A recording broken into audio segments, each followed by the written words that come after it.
Bueno,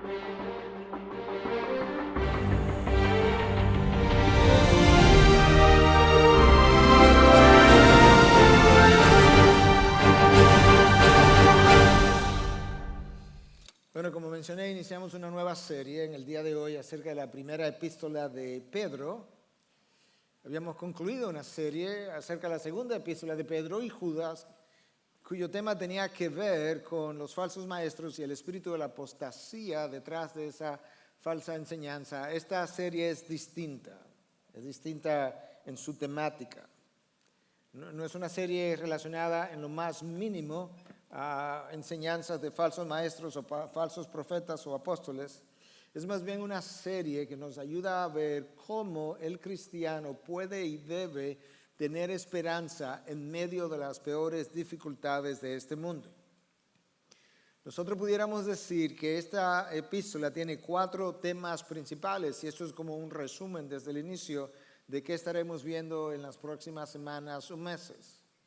4 temas vitales, primordiales: el sufrimiento, la esperanza, las promesas de Dios que nos sostienen de este lado de la eternidad, y número 4, el cuidado paternal del Dios que nos llamó a su presencia.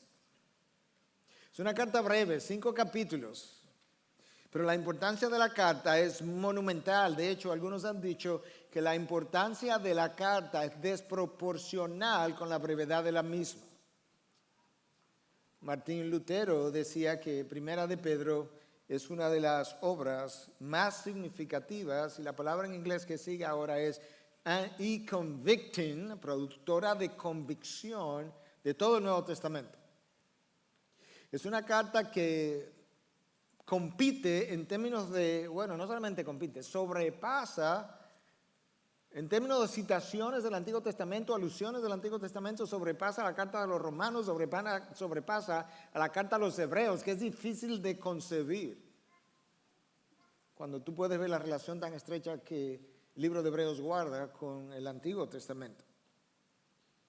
El autor de la carta es Pedro. La iglesia primitiva, de manera uniforme, así lo aceptó. Los padres de la iglesia, Papías, Clemente, Eusebio, todos atestiguaron que Pedro había escrito esta carta. Se piensa que Pedro la escribió alrededor del año 65 de nuestra era, que Pedro estaba residiendo en Roma, donde terminó siendo crucificado.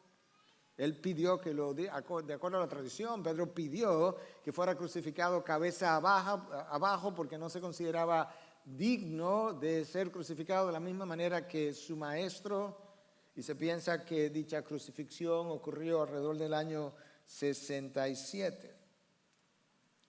Algunos han dudado la autoría de esta carta por parte de Pedro, como ha sido cuestionada la autoría de cada libro de toda la Biblia. Y una de las razones en este caso por lo que la autoría de Pedro ha sido cuestionada es porque, de acuerdo a los académicos, el lenguaje del griego es altamente pulido, tanto en vocabulario, en gramática, como en la semántica. Sin embargo, nosotros pudiéramos decir, por un lado, que al final del camino, quien inspira cada palabra que fue escrita es el Espíritu de Dios, de manera que eso sería como una forma sobrenatural de resolver el problema fácilmente, pero hay una forma más natural de poder pensar qué pudo haber pasado, y es que el mismo Pedro testifica en el capítulo 5 de esta carta que él escribe y envía esta carta por medio de Silvano, y Silvano es el mismo Silas que acompañó a Pablo en sus viajes misioneros. Silvano tenía una ciudadanía romana, y algunos especulan que probablemente era un hombre educado y más educado que el mismo Pedro, y que si él escribió esta carta a través de un secretario, lo cual era muy común, entonces quizás eso explica lo sofisticado del lenguaje. Como en cada serie elegimos un título para la serie y luego cada sermón tiene su propio título. El título de esta serie es Viviendo con una perspectiva eterna. Es mi opinión, es mi convicción, más que opinión, que la mayoría de nuestros problemas como cristianos se derivan del hecho de que Dios nos ha dado una vida eterna que pertenece a un reino diferente, pero seguimos viviendo la vida eterna que nos entregaron al momento de nuestra regeneración, con la mirada puesta en este mundo, con expectativa que este mundo no puede llenar y con insatisfacciones que al final del camino solamente Cristo podrá llenar de aquel lado de la eternidad. Dios ha puesto en nosotros, en nuestro corazón, el sentido de lo eterno, dice Eclesiastés 3:11. Hermanos, al momento en que tú naciste de nuevo, tú fuiste trasladado literalmente de un mundo terrenal a un mundo celestial, aunque geográficamente tu localización no cambió.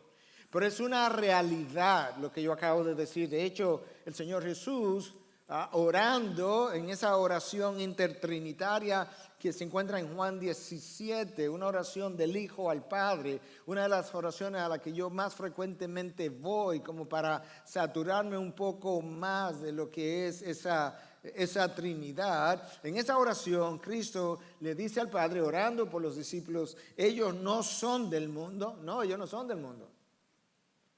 Pero nacieron en este mundo. Sí, ellos nacieron en este mundo. Y ellos han estado en este mundo. Ellos están en este mundo, pero no son del mundo. Como yo tampoco soy del mundo. Nosotros desde un punto de vista espiritual ya no estamos en este mundo. Y si eso es verdad, no puedo vivir aquella vida en aquel mundo con la mente de este mundo. Y es esa razón, es esa idea de que realmente este no es mi mundo lo que hace que en algunos de nosotros nos sintamos con cierta frecuencia el deseo, el anhelo de partir y estar ya de aquel lado de la eternidad. Porque yo no quiero estar, yo no deseo estar, este mundo no me es atractivo, este mundo no tiene nada que me conquiste y por tanto tú escuchas a un apóstol Pablo decir que él no sabe, él se siente como apretado, por así decirlo, constreñido, porque él no sabe lo que es mejor, si partir o quedarse, pero al final del camino él se quiere ir y estar con el Señor, pero él sabe que tiene un llamado y que no se puede ir, no se debe ir, y que por causa de vosotros pues he decidido permanecer. Ese era el deseo de Pablo, pero la razón está en que Pablo ya no estaba en este mundo, su mente no estaba en este mundo, sus anhelos, sus deseos, sus metas ya no estaban aquí. Y si nosotros vamos a entender bien el mensaje de esta carta, yo necesito 3 cosas, más de 3, pero por ahora, en esta introducción, nosotros necesitamos reconocer quiénes somos. Yo soy quien tú dices que soy. Yo necesito conocer dónde estamos. Nosotros necesitamos reconocer dónde estamos y para dónde vamos. ¿Quiénes somos?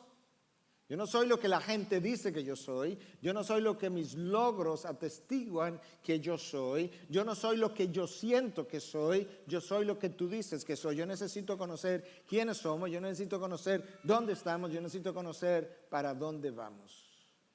Y si yo no tengo claro esas 3 cosas, pues con frecuencia yo voy a vivir con insatisfacciones existenciales. El Señor inspiró el libro de Hebreos y el autor de Hebreos, que no conocemos todavía, en el capítulo 11, Jairo y Luis Méndez han estado revisando este capítulo, el Salón de la Fama de la Fe. Aparecen un número de hombres y mujeres que vivieron una vida completamente diferente porque tuvieron una perspectiva totalmente distinta a la que tú y yo muchas veces tenemos.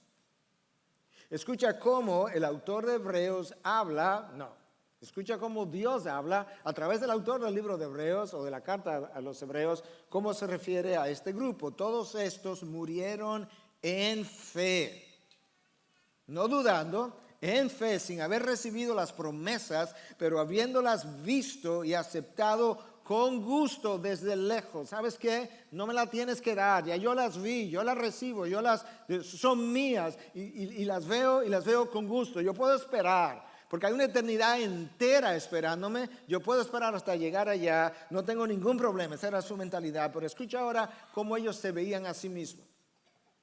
Una cosa era como Dios los veía. Otra cosa como ellos se veían a sí mismos. Confesando, esto es como ellos se veían, que eran extranjeros y peregrinos sobre la tierra. Yo estoy de pasada. Yo soy un transeúnte. Por los que dicen tales cosas, claramente dan a entender que buscan una patria propia. Esta no es. Dada esa frase y dado el contenido de la epístola, la primera epístola de Pedro, yo he titulado este mensaje, Peregrinos en una tierra extraña. Si esta tierra no te resulta tan extraña, este mundo es más o menos cómodo para ti, es algo en lo que te sientes bien, hay una enorme probabilidad que tu mente no está en la vida venidera. Hay una alta probabilidad de que con frecuencia la meditación sobre la próxima vida no es tu práctica. Porque cuando la mente está donde debe estar y la meditación sobre lo que me espera es frecuente, pues este mundo no me resulta cómodo, me resulta extraño. Yo quiero decirte a través de este mensaje que la única manera de permanecer y de perseverar siendo fiel a Dios en este mundo lleno de dolor, lleno de sufrimiento, lleno de distracciones, lleno de tentaciones, lleno de diversiones, es poseyendo una perspectiva eterna. Y ese es el título de la serie, Viviendo con una perspectiva eterna. Dios dice de este grupo de hombres y mujeres del capítulo 11 del libro de Hebreos que el mundo no era digno de ellos. Esta gente vivió con un grado de compromiso tal que Dios miró sus vidas, Dios miró el mundo, vio la corrupción, vio el deterioro del mundo, pero vio la santificación de esta gente y ¿sabes qué? Mejor me los llevo, aunque sea a través del sufrimiento, antes que dejarlo en este mundo, porque este mundo no se los merece. Imagínate que tu epitafio, ese fue el epitafio de Dios para este grupo, imagínate que tu epitafio sea en el cementerio una piedra, una lápida que diga, aquí yace un hombre, una mujer, del cual el mundo no era digno de tener. Wow.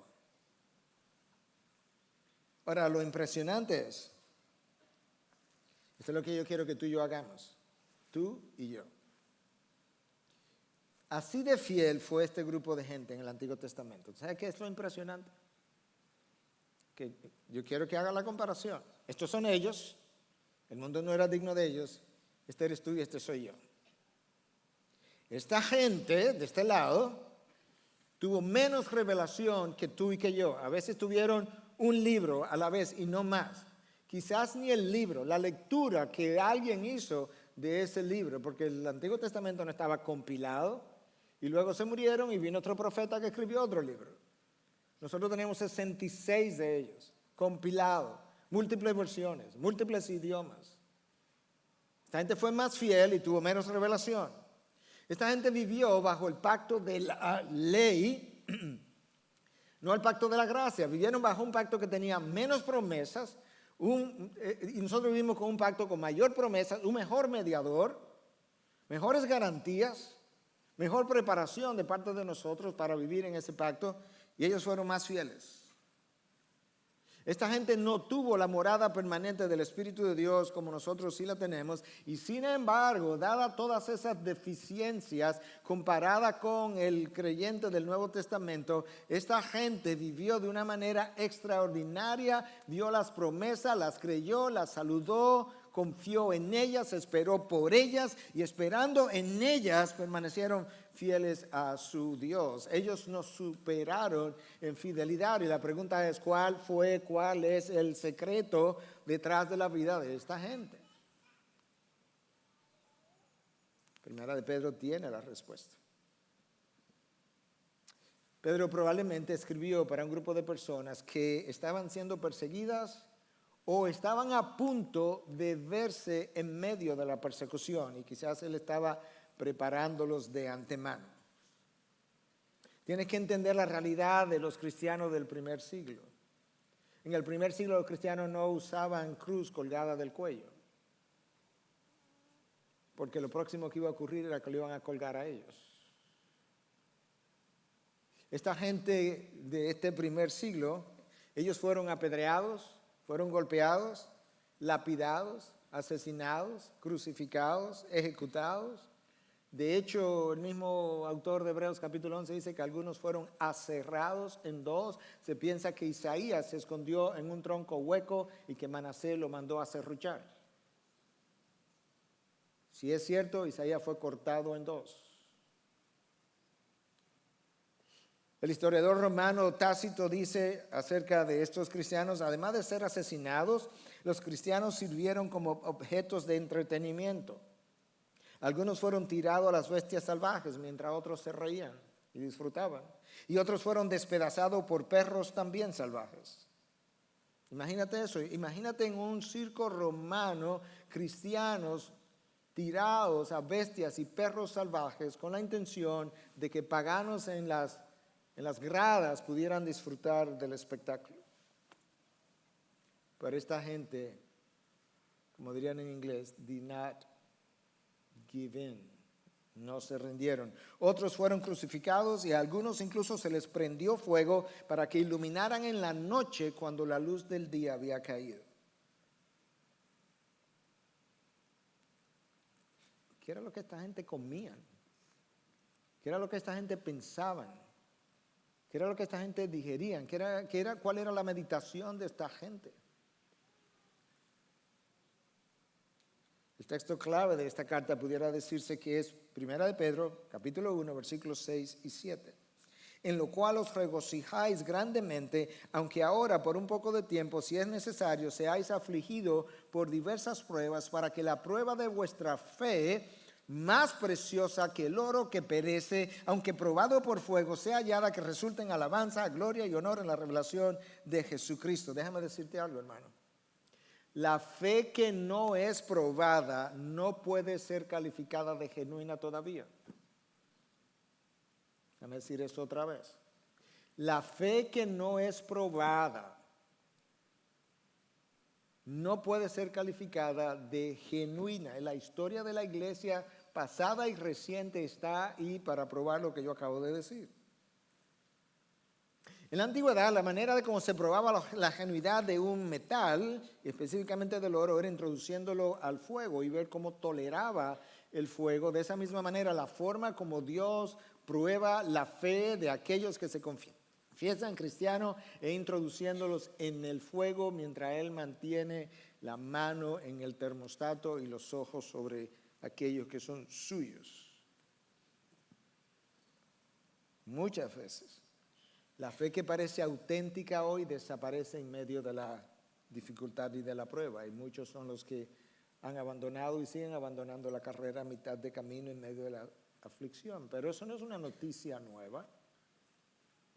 Jesús nos preparó para tal cosa. Jesús habló del sembrador que salió y fue tirando semilla en diferentes terrenos y cada terreno representaba un tipo de cristiano y la semilla fue cayendo en diferentes lugares del terreno y por implicación en diferentes tipos de corazones. Los discípulos no entendieron la parábola y vinieron donde el Señor Jesús. Le dijeron: Señor, no entendimos, explícanos la parábola. Y tú encuentras el relato de esa parábola en Mateo 13, pero déjame leerte del versículo 20 al 22. La parte que me interesa, porque Jesús habló de esto que yo acabo de decir. Y aquel en quien se sembró la semilla en pedregales, este es el que oye la palabra y enseguida la recibe con gozo. Este es el que dice: gloria a Dios, aleluya. Vamos a cantar, vamos para la iglesia, vamos a estar en un grupo pequeño. Los miércoles estamos en la iglesia, estamos cantando, pertenezco al coro. Yo incluso predico en la iglesia. Pero no tiene raíz profunda en sí mismo, sino que solo es temporal. ¿Y qué es lo que le da la temporalidad? Porque es que no puede permanecer. Y cuando por causa de la palabra viene la aflicción, ahí está, o la persecución, enseguida tropieza y cae. Esa semilla se marchitó. No era genuina. El fruto no era genuino. Y aquel en quien se sembró la semilla entre espinos, ese es el que oye la palabra, mas las preocupaciones del mundo y el engaño de las riquezas ahogan la palabra y se queda sin fruto. Se murió la semilla que germinó también. ¿Qué lo ahogó? No, es que esto que germinó tenía una preocupación por las cosas de este mundo cuando se supone que ya no pertenece a este mundo y ahogó el fruto de la semilla semilla. Pero es la fe que es pasada por el fuego y permanece en la aflicción, que al final resulta en alabanza, gloria y honor en la revelación de Jesucristo. Ese es el cristiano que cuando ha atravesado la prueba termina dándole gracias a Dios, gloria a Dios, alaba a Dios precisamente, no solamente por el fruto de la prueba, sino también por el calor de la prueba. De nuevo, el título de esta serie es Viviendo con una perspectiva eterna, y el título de este mensaje es Peregrino en una tierra extraña. Esa es mi introducción. El sermón comienza ahora. Pon el reloj en cero. Vamos a leer el texto de hoy. Primera de Pedro, capítulo 1, versículo 1 y 2, 2 versículos nada más. Pedro, apóstol de Jesucristo, a los expatriados de la dispersión en el Ponto, Galacia, Capadocia, Asia y Bitinia, elegidos según el previo conocimiento de Dios Padre, por la obra santificadora del Espíritu, para obedecer a Jesucristo y ser rociados con su sangre, que la gracia y la paz os sean multiplicadas. Desde el inicio, como hemos dicho en otras ocasiones, en cartas de la antigüedad y todavía en el primer siglo, lo acostumbrado era que el autor aparecía identificado desde el principio. Es como un email. Tú recibes un email y el autor está ahí y la audiencia está ahí también. Está dirigida a mí y viene de parte de fulano. En esta ocasión viene de parte de Pedro, que se identifica como apóstol, miembro del primer grupo de los 12.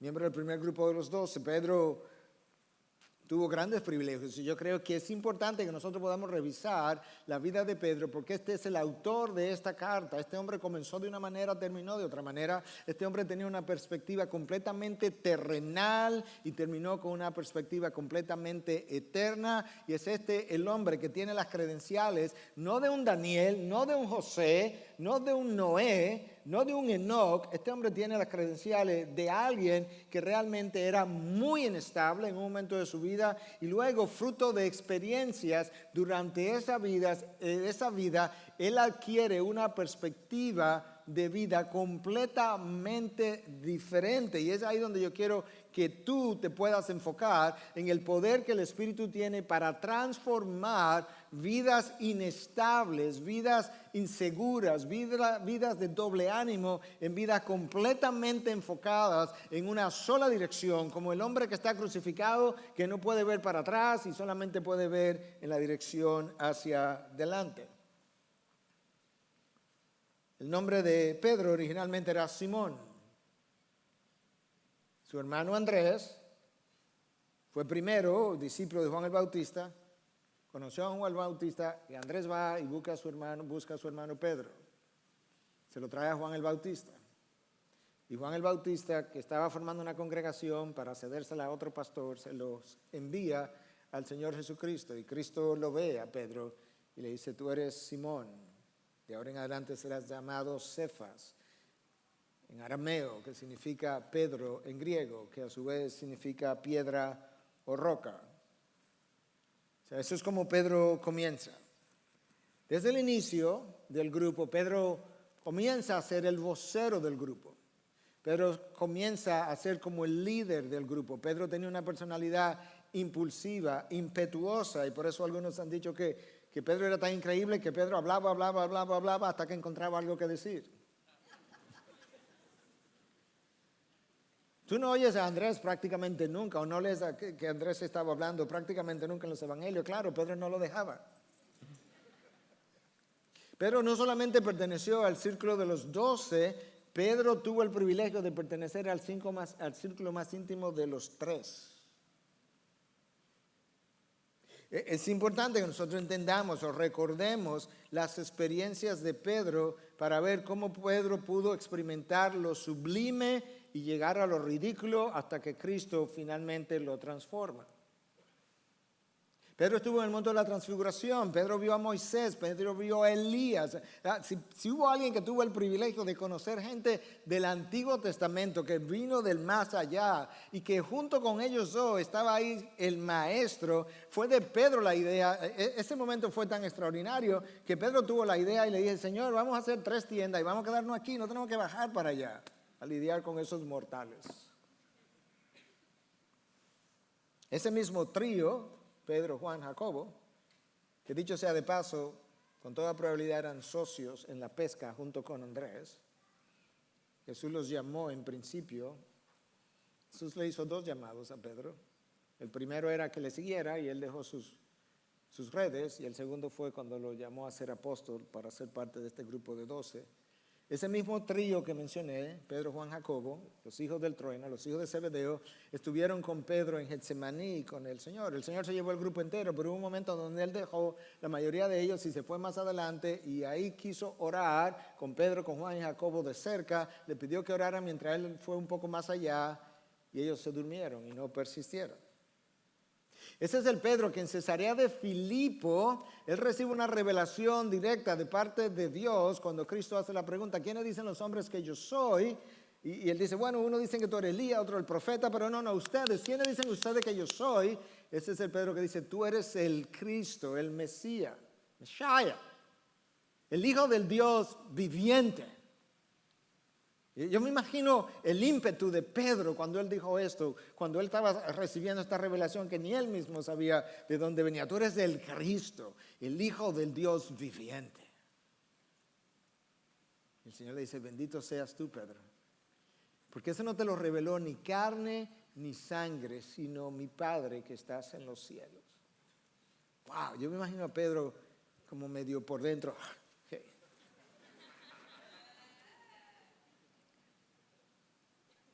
Y eso es Mateo 16, y tú llegas al versículo 22, ni siquiera sale del capítulo, y tú encuentras al Señor Jesucristo reprendiendo a Pedro, reprendiendo al receptor de esta revelación directa de parte de Dios, porque cuando Cristo anunció que él iba para Jerusalén y que tenía que sufrir a mano de las autoridades, de los escribas y de los fariseos, Pedro le dice que el Señor no lo permita, y estas son las palabras de Cristo: quítate delante de mí, Satanás, me eres piedra de tropiezo, porque no estás pensando en las cosas de Dios, sino en las de los hombres. Ahí estaba el problema de la mente de Pedro en ese momento, y ahí está el problema de tu mente y de mi mente muchas veces en nuestras vivencias. Es exactamente en esa frase final, porque estás pensando en las cosas de los hombres, estás pensando en las cosas tuyas, estás pensando en las cosas mías, cuando no estás pensando en las cosas de Dios. Pedro, así no se puede vivir en el reino de los cielos. Y en ese momento Pedro se percata que lamentablemente, triste, estaba siendo usado por Satanás. Tú has sido usado por Satanás, yo he sido usado por Satanás. ¿Cuándo? No puedo recordarlo, no puedo saberlo necesariamente. Lo único que quiero dejar claro es que en la guerra espiritual en la que tú y yo estamos involucrados, una de las cosas que más necesitamos es mucho discernimiento para que el enemigo no nos utilice. Pedro tenía lo mismo que nosotros frecuentemente tenemos, la mira puesta en esta tierra, en las cosas de los hombres. Pedro aprendió, Pedro subió los ojos, Pedro supo cómo subirse por encima del sol y aprender a ver la vida desde arriba, y ahora él está escribiendo a estos seguidores de él en diferentes regiones, diferentes provincias, para que ellos puedan adquirir una perspectiva diferente. Para que no vivan como él vivió en un momento dado, preocupado por el qué dirán de los hombres, en vez de preocupado por el qué dirá Dios. Como un paréntesis, ayer en la tardecita, bueno, ya en la noche, temprano, mi sobrino Tomás llega a la casa del grupo Gap y yo le pregunto de qué hablaron, y entonces él comienza a rascarse la cabeza como que no se estaba recordando. ¿De qué hablaron? Hablaron del campamento. No, ¿de qué te enseñaron? Bueno, de un programa ahí que no entiendo bien, que se llama Incognito. ¿Y qué te dijeron de este programa? Bueno, no sé, gracias a Dios que Joel nos había explicado algo en la reunión de pastores. Es un programa que te permite entrar a páginas de manera incógnita, de manera que nunca quedará rastro en tu computadora de que tú hayas entrado a dicho lugar. El hombre siempre vive inventando nuevas formas de cómo pecar. Tomás, ¿y entonces cuál es el significado de eso? Bueno, que eso no agrada a Dios. Bueno, es más que eso, Tomás. ¿Qué es? Que no importa si no queda registro terrenal de que entraste, si hay un registro celestial de que tú estabas ahí.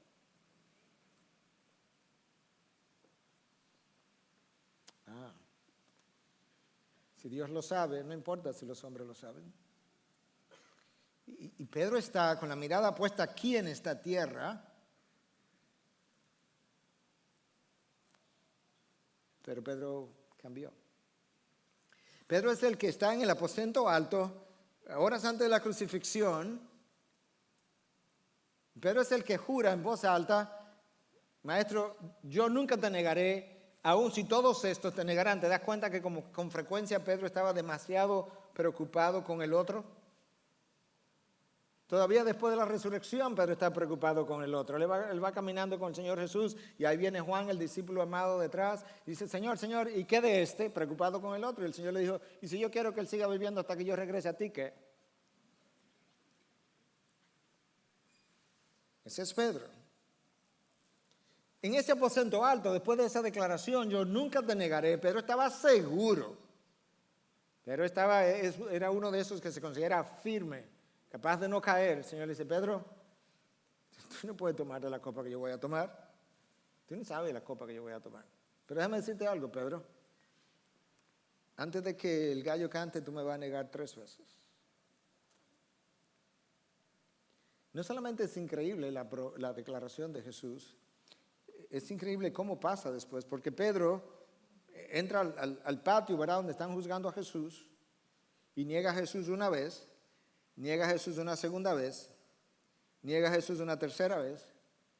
El gallo canta y entonces Marco dice: y entonces se acordó de lo que el Señor Jesús le había dicho. En serio, Pedro. O sea, hace unas horas, 4, 5, 6 horas, el Señor Jesús dijo que tú lo ibas a negar. Tú lo negaste una vez, tú lo negaste una segunda vez, tú lo negaste una tercera vez y todavía tú no te acuerdas de lo que te dijeron hace unas horas. Escúchame, ese Pedro eres tú y ese Pedro soy yo. Y cuando el gallo cantó, entonces le hizo como clic. Por eso es que C.S. Lewis decía que cuando somos tentados, en este caso Pedro estaba siendo tentado a negar a Cristo, el diablo no nos llena de odio contra Dios, simplemente nos hace ignorarlo. En ese momento Pedro estaba ignorando lo que Dios le había dicho.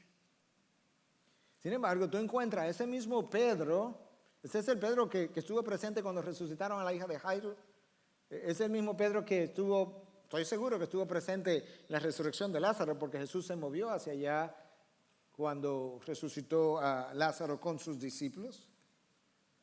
Ese es el mismo Pedro que caminó sobre las aguas, el mismo Pedro que vio cómo Cristo reprendió la fiebre de su suegra y sanó. Pedro tuvo innumerables experiencias extraordinarias. Y mira cómo termina. Sin embargo, después de la muerte y resurrección de Cristo, tú encuentras a un Pedro en el libro de los Hechos que está dispuesto a sufrir la cárcel por la causa de Cristo. Tú encuentras a un Pedro capaz de desafiar a las autoridades y decir: nosotros no vamos a dejar de predicar en nombre de Cristo, porque juzguen ustedes si es correcto honrar a los hombres antes que a Dios, o creerle a Dios, a los hombres antes que a Dios. Tú encuentras a un Pedro que predica un sermón tan poderoso que en un solo sermón 3,000 personas nacen de nuevo. Tú encuentras a un Pedro valiente, tú encuentras a un Pedro que se encuentra con Ananías y Zafira y es él que pronuncia una maldición por una sola cosa, por una sola mentira. Y la mentira tampoco era tan grave, fue que mintieron con relación al precio de la venta de la propiedad. Y de todas maneras, ellos habían donado voluntariamente una parte de la venta, pero Pedro, por acción del Espíritu de Dios, por esa sola mentira los condena y se mueren. Ese es el Pedro que no está dispuesto a negociar ahora. Ese es el Pedro que oye de que algo está pasando en Samaria y le dice algo como que Dios está haciendo algo con los samaritanos que ellos habían considerado inmundos, y va con Juan a ver qué está pasando, y él se percata de que ciertamente en Samaria el mismo don que se le había dado en Pentecostés, ellos lo estaban recibiendo, y en vista de eso Pedro endosa el movimiento y dice: esto es de Dios. Este es el Pedro que reprende a Simón el mago y lo maldice por querer comprar el don del Espíritu con dinero. Ese es otro Pedro. Ese es el mismo Pedro que por primera vez predica el Evangelio a Cornelio, un gentil. Él y toda su casa se convierten. Él llega a Jerusalén, explica la visión. De repente ya no hay dos pueblos, es uno solo. Los gentiles no son inmundos. Y ahora eso abrió el Evangelio a los gentiles. Pedro abrió el Evangelio a los judíos el día de Pentecostés, abrió el Evangelio a los samaritanos, abrió el Evangelio a los gentiles, de manera que en ese sentido es que creemos que Pedro recibió las llaves del reino de los cielos, y el reino de los cielos no es otra cosa, o las llaves no era otra cosa que el Evangelio. Él abrió la llave al reino, o el Evangelio, con la llave del Evangelio para los tres grupos, y no había más grupos: gentiles, samaritanos y judíos. Ahora, ¿sabe cuándo Pedro llegó a ser Pedro? El Señor tuvo que enseñarle a Pedro de lo que él era capaz y lo que Pedro era, para que Pedro pudiera llegar a ser el Pedro de Dios. Hasta ese momento Pedro era el Pedro del mundo. Es como la vara de Moisés, que anterior a que Dios se encontrara con él e hiciera milagro con la vara, el libro de Éxodo la describe como la vara de Moisés, y de ahí en adelante la vara de Dios. Este es el Pedro de Dios. Este es un Pedro distinto. Este no es un Pedro tan impulsivo. Este es un Pedro más reflexivo ahora. Cuando el Señor Jesús se encuentra después de la resurrección y le dice: Pedro, ¿me amas? Le dice: Pedro, ¿me agapas? ¿Me amas incondicionalmente? En el pasado Pedro hubiera dicho: pero claro que yo te agapo, claro que te amo incondicionalmente. Pero dice: Señor, yo te fileo, yo te amo como amigo, como mi familia. Pedro no estaba diciendo: yo no quiero amarte más, yo tengo miedo ahora de decir cosas que yo no voy a poder cumplir. Pedro, ¿me agapas? ¿Me amas incondicionalmente? Bueno, yo te fileo, Señor. Pedro yo tengo que ser cuidadoso. Pedro era el típico, probablemente, condenador. Pero ahora él sabe que él ha sido autocondenado, por así decirlo. Pedro, Jesús entonces condesciende y dice: Pedro, ¿tú me fileas? Como que, ok, Pedro, entendí, ¿tú me fileas? Y Pedro también entendió: Señor, tú sabes que yo te agapo. Tú sabes que te amo incondicionalmente. Es como que Pedro está diciendo: pero tú sabes que tengo temor ahora. Y el Señor le confiere el cuidado de sus ovejas al negador. A que mucho se le perdona, mucho ama. Ese es Pedro. Hay un lado de Pedro que a mí me gusta, porque se relaciona mucho, no que estuviera bien, pero se relaciona mucho con nuestra naturaleza humana. El Pedro de la inconsistencia es el Pedro de Pentecostés. Entonces ese es el autor. Yo creo que es importante conocer, recordar tanto del autor, cuando estás comenzando una serie acerca de una carta, de un libro, como sea posible, porque eso te va como a situar desde el punto de vista de la autoría, de qué perspectiva es que él está escribiendo. Este es un buen hombre para escribir cómo permanecer fiel en la prueba. Él ha pasado por la prueba, él fracasó en la primera prueba, ahora él tiene reflexión sobre la experiencia y ahora él dice: yo quiero ayudar a otros. Y él le va a escribir ahora a los expatriados de la dispersión en el Ponto, Galacia, Capadocia, Asia y Bitinia, 5 provincias. La Nueva Traducción Viviente y la Nueva Versión Internacional, en vez de expatriados, dicen a los extranjeros. Son expatriados porque esta gente probablemente vivía en Jerusalén, fueron expulsados, salieron corriendo, no están en su patria. Tú tampoco estás en tu patria, esta no es tu ciudad, este no es tu mundo. Esta es una tierra extraña, debiera sentirse extraña para ti. Y en estas 5 provincias estaban en la parte norte de lo que hoy es Turquía. En esas 5 provincias se fundaron las 7 iglesias del libro de Apocalipsis. Éfeso, Pérgamo, Laodicea, Sardis, todas esas iglesias estaban, Filadelfia, estuvieron en estas 5 provincias. Ahora, vimos el autor, ya sabemos quién es la audiencia, son expatriados, pero tú formas parte de esa audiencia ahora y formas parte de la manera como Pedro describe la audiencia. Yo quiero que veamos eso. ¿Cómo es que Pedro caracteriza esta audiencia? Escucha cómo él comienza. Elegidos. Ahí tú eres parte de la audiencia ya. Ese es tu estatus. Yo quiero hablarte de tu estatus, de tu privilegio y de tu responsabilidad. De mi estatus, de mi privilegio y de mi responsabilidad. Entonces, ¿cuál es tu estatus? Elegidos, o nuestro estatus. Ahora, yo no creo que nosotros, cuando leemos la palabra elegidos, tenemos un sabor correcto, permítame la palabra si no existe, aquilate correcto, una apreciación correcta de lo que esa palabra significa. Porque usualmente cuando eso surge, comenzamos a pelearnos acerca de la predestinación. Y tiene que ver con eso. Pero yo no creo que nosotros entendemos bien, y yo oro que cuando yo te lea un pasaje del libro de Ezequiel, tú verdaderamente termine en, como dirían en inglés, en awe, en asombro de lo que implica haber sido elegido. Yo no creo que a nosotros se nos olvida cuán especial es haber sido elegido por Dios cuando estábamos en el mundo, caminando sin rumbo. Cuando el resto del mundo a mi alrededor, fuera de mis padres o hermanos, quizás a él le importaba mi vida, si me perdía o no me perdía. Otros completamente rechazados hasta por sus padres, cuando éramos enemigos de Dios. Y en esa condición de abandono, por así decirlo, quizás de autoabandono, Dios, míralo así, porque así es como Ezequiel lo va a escribir, como que yo estoy ahí y él va pasando y me mira como enemigo, autoabandonado a mis propios deseos, sin rumbo, perdido, y él pone sus ojos en mí. Te voy a leer el texto. Es un texto muy especial. Es un texto que habla de la elección de Israel como nación, pero esto es lo que tú tienes que hacer si tú quieres saborear tu elección. Cuando se refiere a Israel, imagínate, ese soy yo. Porque va a hablar de un esposo y va a hablar de una novia con diferentes palabras.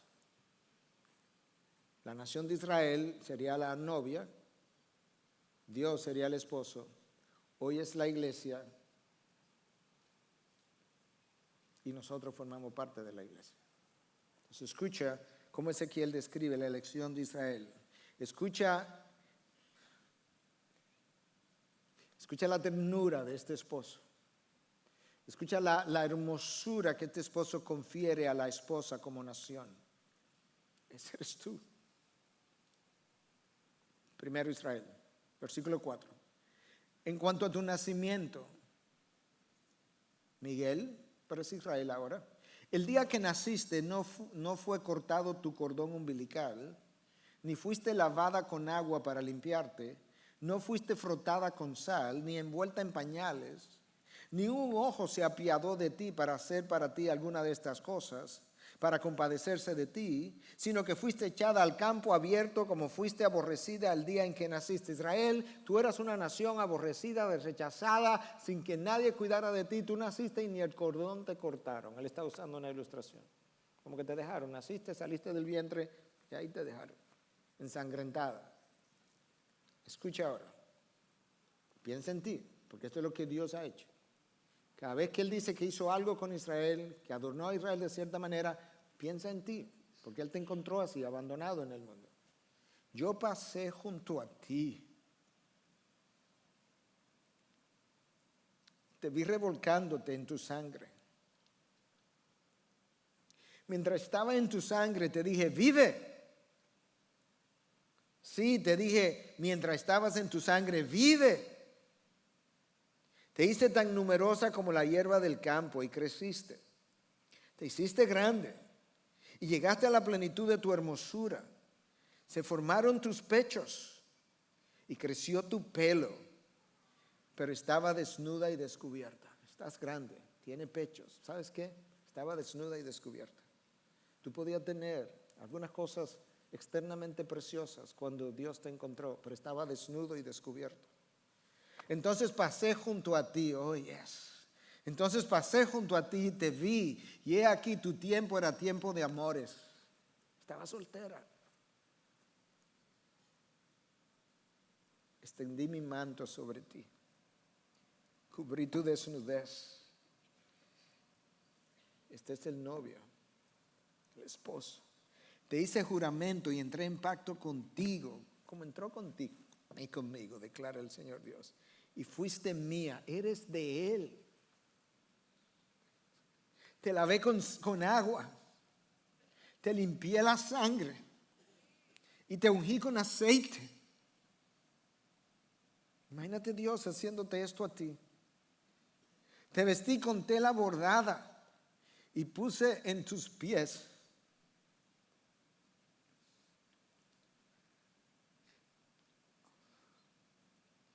sandalias de piel de mariposa, de marsopa, de piel de marsopa. Te envolví con lino fino y te cubrí con seda. Te escuchando el cuidado extraordinario, especial de Dios con la nación, pero contigo. Te engalané con adornos. Puse brazaletes en tus manos y un collar en tu cuello.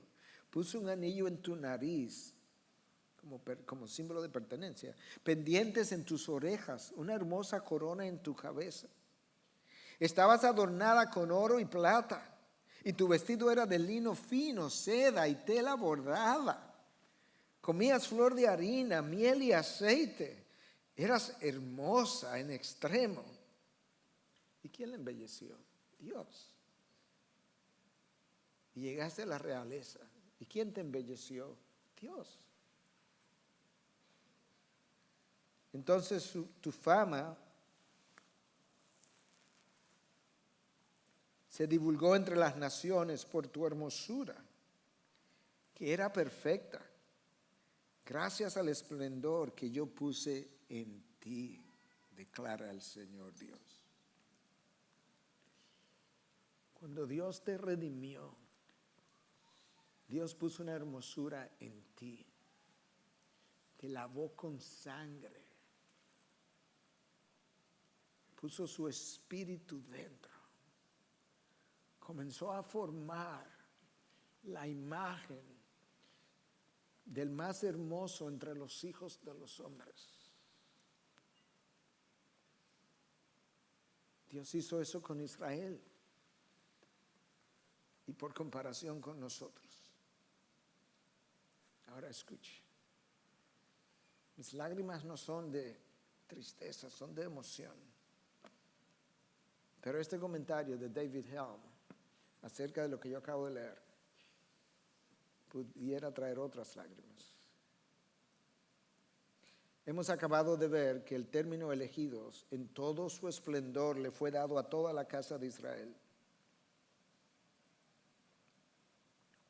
Desafortunadamente la historia muestra que Israel comenzó a presumir de la gracia de Dios. Oh, no. Como especial objeto de su amor, ellos creyeron que siempre tendrían su bondad. Con el paso del tiempo, su familiaridad con Dios trabajó en contra de ellos. Ellos sintieron que eran merecedores de la buena vida, cuando en realidad sus afectos por Dios ya se habían perdido. Su pecado presuntuoso desafortunadamente pasó a ser el compañero de los elegidos de Dios. Durante los días de los reyes, ellos le dieron la espalda a Dios y rechazaron la gloria que acompaña a la aprobación de Dios. Ya no eran aprobados por Dios. Como resultado, la gran nación fue llevada al exilio. Ellos fueron dispersados por Dios. What? El Dios que los eligió y los reunió como nación es el Dios que los dispersó.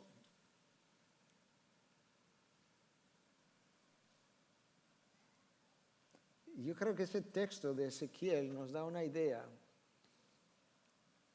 de cuán preciado es el estatus que Dios nos ha dado de elegidos. Ahora que tú conoces el estatus, yo quiero que conozcas tu privilegio. Elegido según el previo conocimiento de Dios Padre, eso es un privilegio. Nuestra elección se dio en la eternidad pasada y continuará hasta la eternidad futura. Cuando yo no tenía nada de hermosura, de hecho yo ni siquiera tenía existencia, yo ni siquiera tenía posibilidad de venir a este mundo. Dios en esa eternidad pasada me concibió. Cuando me concibió, decidió crearme en el tiempo para amarme en el tiempo y redimirme en el mismo tiempo. Y Él hizo eso según el previo conocimiento de Dios Padre. La palabra traducida ahí como previo conocimiento es similar a como la palabra es traducida en Romanos 8 cuando dice que aquellos que de antemano conoció, ginosko, eso es una palabra rica, en inglés diríamos preñada de significado, porque implica conocer más, orquestar, ordenar, hacer previsión. En otras palabras, en la eternidad pasada Dios me concibió en su mente y luego ordenó, hizo previsión para que todos los acontecimientos de la historia se movieran en la dirección de que yo naciera donde nací, en la familia que nací, para que bajo ciertas circunstancias que Él también organizó y trajo gente a mi vida y trajo gente a mi camino, yo pudiera nacer de nuevo y recibir la salvación para la cual Él me concibió. Tú puedes entender lo especial de dicho privilegio. Ahora escúchame, de la misma manera que Dios ordenó desde la eternidad pasada los eventos de mi salvación, Dios ha ordenado desde la eternidad pasada, ya sea activa o pasivamente, todo cuanto habría de acontecer en mi vida, todo lo que está aconteciendo y todo lo que acontecerá. Ese concepto ni siquiera es cristiano, ese es un concepto de cada religión monoteísta. Los musulmanes creen eso, los judíos creen eso, por lo menos los ortodoxos, porque el concepto de Dios requiere en su soberanía lo que yo acabo de decir, el Dios que conoce todo, que nada le es sorpresa, nada es nuevo, y conociéndolo todo, tomó todas las fichas que él conocía, la puso en su lugar, dejó que los hombres jugaran ajedrez con ellos si quisiera, para al final él decir, pero yo gano, pero yo triunfo. Si hubiera un mejor camino, decía Spurgeon, de llevarte donde tú estás, donde Dios quiere que estés, el amor divino te tendría en dicho camino. De manera que la concepción de mi salvación ocurrió junto con la concepción de mi santificación, porque para eso es que Él orquesta estos eventos en mi vida. Ese es tu privilegio, tu estatus elegido. Tu privilegio es haber sido conocido en la eternidad pasada, de la manera que yo te la acabo de describir. Cuando Dios me conoció allá atrás, ahí mismo ordenó mi salvación y mi santificación. Escucha como Pedro lo dice, según el previo conocimiento de Dios Padre, por la obra santificadora del Espíritu. No hemos hablado de eso todavía, para obedecer a Jesucristo. Ahí está la Trinidad entera involucrada en mi salvación. Conocimiento de Dios Padre, soy elegido. La obra santificadora del Espíritu para la obediencia a Jesucristo. Entonces el estatus es elegido. El privilegio es que, ¿qué cosa? El haber sido conocido en la eternidad pasada de la manera que lo describí. La responsabilidad es mi obediencia a Jesucristo. ¿De qué manera el Espíritu nos santifica? Hemos hablado de algunas de estas cosas recientemente, a manera de refrescarlo, porque lo hablamos de otro ángulo. Él ilumina nuestro entendimiento para entender la palabra. No puedo ser santificado sin eso. Él nos da discernimiento para separar la verdad del error. Él nos da convicción de pecado. Él nos advierte. Él nos frena por medio del dominio propio. Él nos da una nueva manera de ver el mundo y las circunstancias. El Espíritu me abre los ojos para que yo pueda ver el mundo y sus circunstancias. Él transforma mi mente. Él pone en nosotros tanto el querer como el hacer. Él crea en nosotros amor por Dios. Y esto es importante. Él nos desengaña cuando nosotros hemos sido traicionados por nuestro propio corazón. Jonathan Edwards decía, y alguien lo posteó en esta semana, que nuestros corazones están tan llenos de pecado que ellos nos traicionan. Eso no lo dijo cualquier hombre. Eso lo dijo el mejor teólogo y el mejor académico que Estados Unidos jamás haya producido. Ahora, ¿para qué es que el Espíritu Santo se involucra en la obra de santificación? Aquí está. Por la obra santificadora del Espíritu, para obedecer a Jesucristo. Si quieres saber para qué Dios envió el Espíritu y lo hizo morar en mí, para que yo pudiera obedecer al Hijo, quien murió por mí. La Trinidad entera está involucrada de diferentes maneras. En la elección, el Padre. En la santificación, el Espíritu. En la justificación, Cristo. En la obediencia, entonces, Cristo también. La obra santificadora del Espíritu es la que hace posible la obediencia. El Espíritu de Dios nos regenera y con la conversión genera nuevos deseos en ti y en mí. Esos nuevos deseos van en la dirección de la obediencia. Eso es una manera. La persona regenerada tiene una voluntad que ha sido liberada de la esclavitud del pecado. Cuando Adán y Eva pecaron, ellos esclavizaron la voluntad al pecado. La persona regenerada ha sido liberada de dicha esclavitud. De manera que aunque yo peco, cuando peco, no se debe a que mi voluntad está esclavizada. Mi voluntad ha sido hecha libre, completamente libre. Y eso es fruto del Espíritu de Dios que me regeneró.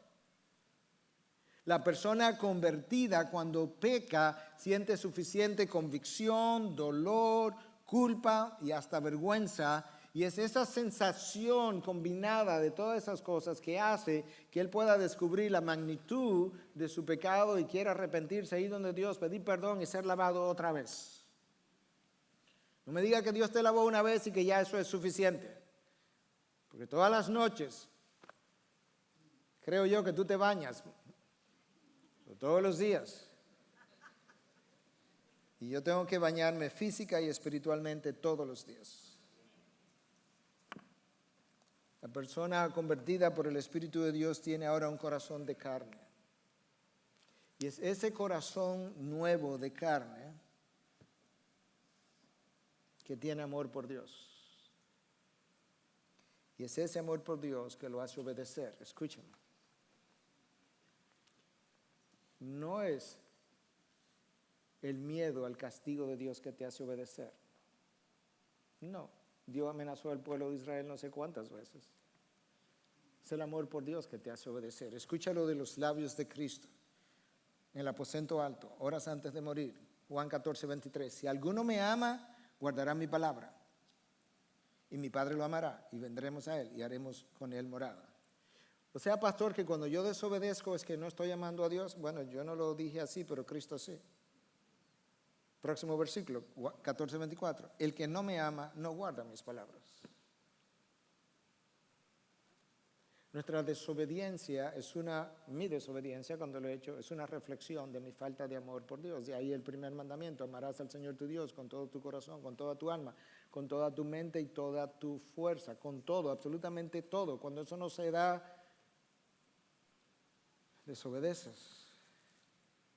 Juan envejece. Juan escribió el Evangelio y dice esto, ¿verdad? Copió lo que Cristo dijo. Juan envejece, llega a los 90 y tantos años y escribe la primera carta de Juan, una de las cartas más difíciles de interpretar.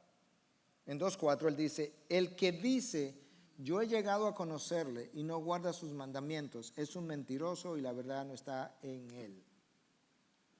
¿What, Juan? ¿Qué? El que dice que le conoce y no guarda sus mandamientos es un mentiroso.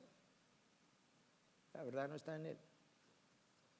¿Dice eso que el creyente no peca? Claro que no dice eso. Yo te digo que yo me tengo que bañar todos los días, espiritualmente.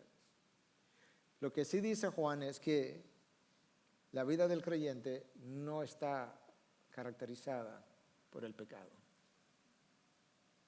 Él peca, pero no es su característica. Y esa es la razón por la que el creyente, hijo de Dios, ha abandonado el camino de la desobediencia. Charles Spurgeon lo decía de esta manera: la obediencia que no es voluntaria es desobediencia, porque el Señor mira el corazón, y si Él ve que le servimos forzosamente y no porque le amamos, Él rechazará nuestra ofrenda. Es como Caín y Abel, dos ofrendas, una recibida, la otra rechazada. Yo no creo que Dios rechazó la ofrenda de Caín porque eran vegetales, frutos del campo, en lo más mínimo. De hecho, posteriormente hubo ofrendas que eran del fruto del campo. 2 veces al año había que traer los primeros frutos del campo. Yo creo que Dios rechazó la ofrenda de Caín porque Dios vio el corazón y vio que Caín la trajo más como una obligación que como una ofrenda de amor. Y ese amor a Dios es creado y alimentado por la obra santificadora del Espíritu. El amor a Dios es creado y santificado, o mejor dicho, nutrido, alimentado por la obra santificadora del Espíritu. De vez en cuando a mí me interesa saber lo que el mundo secular piensa, porque el mundo secular tiene gracia común. Escucha lo que el mundo secular piensa en estos 2 diccionarios seculares consultados acerca de la obediencia. Uno dice que la obediencia es una conducta destinada a complacer a otro. De manera que en la obediencia hay un cierto grado de deseo que quien está obedeciendo quiere complacer a otro, y en este caso ese otro es Dios. Yo dudo que un padre esté complacido si su hijo continuamente le está obedeciendo a regañadientes. La segunda definición secular dice que la obediencia es una conducta sumisa con relación a otro. De manera que la obediencia implica someter nuestra voluntad sumisamente. Yo estoy usando términos de diccionarios seculares. La obediencia implica someter nuestra voluntad sumisamente a la voluntad de la otra persona, de manera tal que esa otra persona resulte complacida. Ese es Dios. Mi obediencia involucra el rendir por completo y con actitud sumisa nuestra voluntad a Dios. Implica una acción, implica la satisfacción de otro, que es Dios, e implica la rendición de la voluntad de una manera humilde. La rendición de la voluntad no implica perfección al vivir, porque no podemos hacerlo. Lo que sí implica es que la persona que se ha dispuesto a obedecer está dispuesta a hacer el sacrificio que sea, al precio que sea, cuando sea, donde sea, cómo sea, para complacer y obedecer a Dios. Voy a decir eso otra vez. Estas son ideas con las cuales yo luché años atrás para entenderlas y luego hacer el mejor esfuerzo de vivirlas. La obediencia implica no perfección de vida, sino que la persona está dispuesta a hacer el sacrificio que sea necesario, al precio que sea, donde sea, cuando sea y cómo sea, con tal de complacer y obedecer a Dios. Me quedan unos minutos. El mensaje se ha extendido. El culpable es el pastor Luis Méndez, que me dijo no lo cortes. Sorry, Luis. Algunas bendiciones de la obediencia. Algunas, porque eso requeriría quizás un curso de miércoles, pero algunas. Número 1, la obediencia te da una vida estable. Mateo 7, 24 al 27. Por tanto, cualquiera que oye estas palabras mías y las pone en práctica, será semejante a un hombre sabio que edificó su casa sobre la roca. Y al venir la tormenta se sostuvo en medio de los vientos y los torrentes de agua. ¿Escuchaste, perdón? Que el que se mantuvo firme en los torrentes de agua, esas son las tempestades de la vida, no es el que escuchó las palabras, no. el que escuchó estas palabras mías y las pone en práctica. Es la práctica que te da estabilidad de vida y eso es obediencia. La solidez o estabilidad no estuvo en oír o conocer o memorizar la palabra o tener un PhD en teología, sino en poner en práctica la palabra. Bendición número 2. La obediencia te da gozo de vida. Juan 13, del 13 al 17. En Juan 13 aparece el Señor lavando los pies de los discípulos. Él les invita a hacer lo mismo, a obedecer, y le dice lo siguiente en el versículo 17. Si sabéis esto, seréis felices. Si se quedara ahí, implicaría que mi felicidad depende de que yo sepa eso que Él hizo. No, seréis felices si lo practicáis. Ahí está la obediencia. Seréis felices si lo practicáis. Seréis bendecidos, seréis bienaventurados. ¿Cómo? Si practicáis lo que estoy enseñando con el ejemplo, con lo que estoy modelando. Quizás eso explica una parte de nuestra infelicidad, y es que hay muchas cosas que no estoy poniendo en práctica que el Señor me ha dicho que sí ponga en práctica. Y entonces seréis felices. Obediencia número 3. Y última, para ir cerrando. La obediencia hace que mi camino prospere, no en términos económicos, obviamente. Santiago habla en el capítulo 1, versículo 23 al 25, habla de la ley de la libertad. ¿Puedes creer eso? Que Santiago no mira la ley como algo restrictivo. La ley es la ley de la libertad, claro, porque cuando yo permanezco dentro de la ley, no soy esclavizado por mis propios pecados. Es la violación de la ley que me esclaviza. Entonces Santiago dice en esa carta que si alguno oye, versículo 23 y 25, porque si alguno es oidor de la palabra y no hacedor, es semejante a un hombre que mira su rostro natural en un espejo, pero después de mirarse a sí mismo e irse inmediatamente olvida de qué clase de persona es. Pero el que mira atentamente a la ley perfecta, la ley de la libertad, y permanece en ella, no habiéndose vuelto un oidor olvidadizo, sino un hacedor eficaz, este será como bienaventurado en lo que hace. Ahí está la prosperidad, a la manera de Dios. Es el que lo lleva a la práctica, el que oye la palabra, la lleva a la práctica, es un bienaventurado, es un bendecido en el Señor. Pedro quiere todo eso para esta gente. Toda esta gente necesita eso para estar en medio de la aflicción que está sobre ellos o que viene de camino. Ellos necesitaban estabilidad, ellos necesitaban gozo y de alguna manera ellos necesitaban que sus caminos prosperaran a pesar de él. Pedro le dice, esta es la manera de hacerlo. Y ahora él cierra diciendo que la gracia y la paz sean multiplicadas. El deseo de Pedro no es simplemente que experimenten gracia, no es simplemente que experimenten paz. Pedro quiere que ambas cosas les sean multiplicadas, que sean abundantes. La gracia que Pedro está deseando, escúcheme, esto es un concepto vital para que tú puedas entender el resto de la vida cristiana. La gracia de Dios es la fuerza y el motor para la vida cristiana por completo. La gracia de Dios es el motor detrás de toda la vida cristiana. La gracia de Dios comienza regenerándome el día de mi conversión. La gracia de Dios me hace amar a Dios. Y si amo a Dios, obedezco a Dios, de manera que la obediencia a Dios es fruto de la gracia de Dios que me hizo amar a Dios. ¿Voy bien hasta ahí? ¿O voy muy rápido? La gracia de Dios me hace amar a Dios. Si amo a Dios, obedezco a Dios. Ahora me devuelvo. Mi obediencia a Dios es el fruto de amar a Dios. Y para amar a Dios, yo necesito que la gracia de Dios cultive ese amor en mí. La gracia de Dios me disciplina. Hermanos, déjame desmontar de ti un concepto completamente errado y que Satanás quisiera que lo entendiera de la forma como la mayoría de los hijos de Dios lo entienden. La disciplina de Dios, por severa que sea, es una muestra de su gracia, tanto como su amor más excelso para contigo. Porque el Señor te disciplina porque te ama. Y quiere la imagen de Cristo en ti al precio que sea.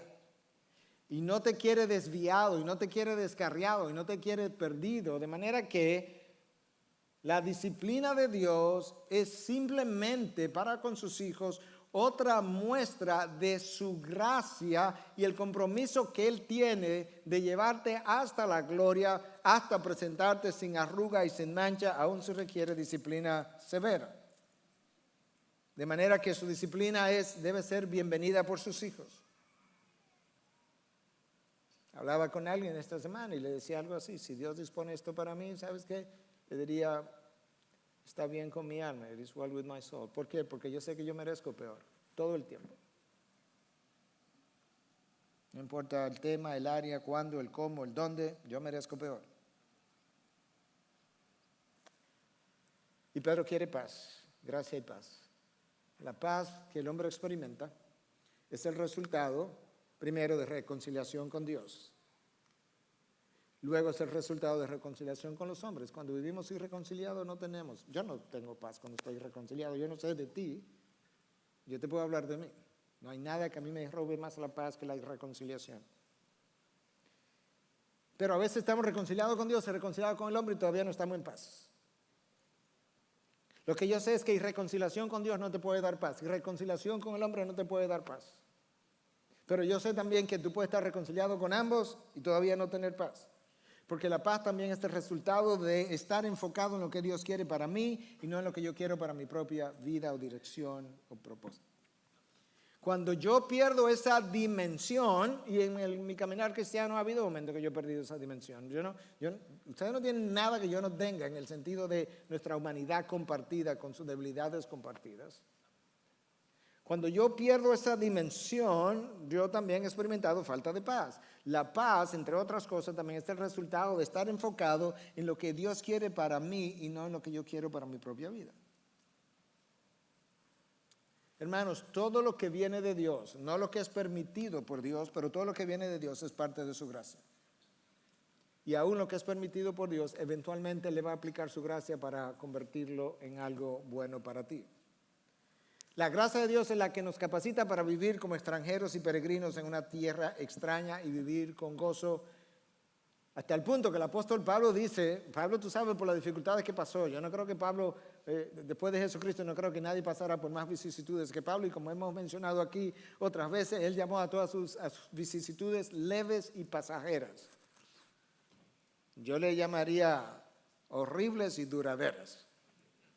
Leves y pasajeras. Y luego dice, ¿sabes qué? Nada de esas vicisitudes, tribulaciones, vale la pena que sea comparada con la gloria que ha de venir. Aquello es tan grandioso, tan glorioso, tan extraordinario, tan eterno, que no me habla de nada leve y pasajero de este mundo. No lo puedes comparar, no tienes comparación, no tiene forma, no tiene tamaño, no tiene color, no tiene atractivo comparado. Si tú supieras, si supieras lo que viene.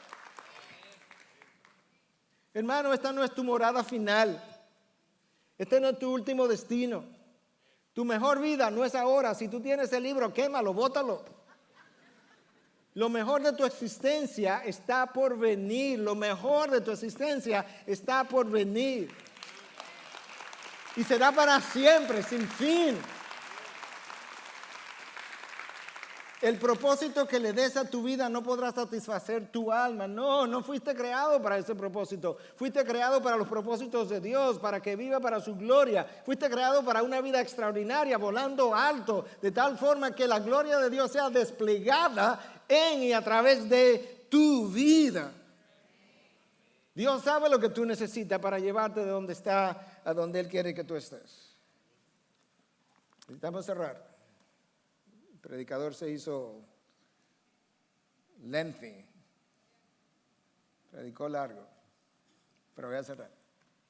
Voy a cerrar regresando a Hebreos 11. Los peregrinos y extranjeros del Antiguo Testamento, como ellos se consideraban, escucha lo que Dios dice de ellos. Porque lo que dicen tales cosas, que son peregrinos y extranjeros, lo que dicen tales cosas claramente dan a entender que buscan una patria propia. Y si en verdad hubieran estado pensando en aquella patria de donde salieron, como Egipto, habrían tenido la oportunidad de volver. Los que fueron a Babilonia probablemente habían como 2 millones de personas en Babilonia. ¿Sabe cuántos regresaron? 50,000 personas. Los otros decidieron quedarse en el exilio. De manera que Dios está diciendo, de este grupo que está aquí en Hebreo, hubieran tenido la oportunidad de regresar si hubiesen estado pensando en esa otra parte. En el mundo, tú puedes regresar al mundo, de ahí te sacaron. Si tú quieres regresar, tienes la oportunidad de regresar.